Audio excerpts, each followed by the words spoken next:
खूप वर्षानंतर मी आज आली इथे औदुंबरला आल्यानंतर पहिल्यांदा दत्त महाराजांचं मनसोक्त दर्शन घेतलं. कारण जास्त काही गर्दी लागली नाही आम्हाला, त्यामुळे आज व्यवस्थित दर्शन झालं.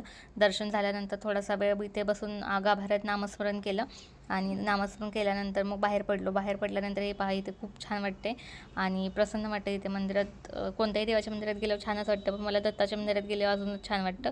त्याच्यानंतर हे पहा इथे पूर्ण क्लीन असतं आणि साईडला गार्डन आहे, पण आता आम्हाला गार्डनला जायला वेळ नाही आहे. मुलं म्हणत होते जाऊयात, पण नाही आहे आम्हाला, कारण पुढे पण जायचं आहे आणि रामलिंग बेट आहे तिकडे आम्हाला जायचं आहे. फर्स्ट टाईम मी जाणार आहे, मी तिकडे कधी गेलं नाही आहे.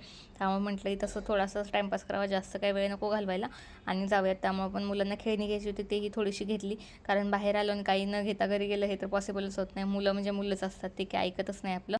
फायनली आम्ही पोहोचलेलो आहे रामबेटला. आल्यानंतर गाडी पार्किंग केली आणि निघालो आम्ही आतमध्ये. हे नदीमधून रस्ता आहे, पूर्ण बांधकाम केलेलं आहे आणि पावसाळ्यामध्ये हे बंद असतं कारण नदीला पूर येतो, त्यामुळे हे पूर्ण हाईड होऊन जातं.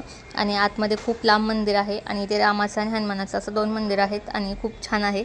दोन्ही साईडने नदी गेलेलं आहे, मध्येच बेट बनलेलं आहे आणि त्याच्यावरती हे मंदिर आहेत आणि मंदिर पूर्ण दगडाचे बांधकाम केलेले आहेत.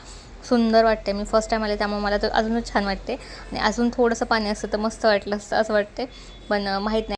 पाणी असेल तर आतमध्ये अलाउड नसणार आहे आपल्याला यायला कदाचित. आणि इथून त्याच्यानंतर इथे दर्शन घेतलं आम्ही छानसं आणि खूप सारी माकडं आहे तिथं आणि जी हातात वस्तू आहे ती प्रत्येक वस्तू ती खायची असून ते कशी असं ओढून घेत आहेत. आणि विवेकच्याही अंगावरती आलेलो आम्ही सगळे खूप घाबरलेलो 2 मिनटं. आणि त्याच्यानंतर इथे भरपूर लोक फोटोशूट करण्यासाठी येत आहेत आणि आम्हीही जर वेळ काढून आलो असतो आम्ही खाली उतरलो असतो नदीमध्ये, कारण भरपूर लोक नदीमध्ये उतरलेले दिसत आहेत, पण आम्ही काही वेळ नव्हता, आम्हाला लगेच जायचं होतं त्यामुळं नदीमध्ये नाही उतरलो. पण छान आहे लोकेशन. आजसाठी एवढंच, भेटू म्हणजे नेक्स्ट व्लॉगमध्ये. तोपर्यंत bye. Thank you so much for watching. Please subscribe my channel.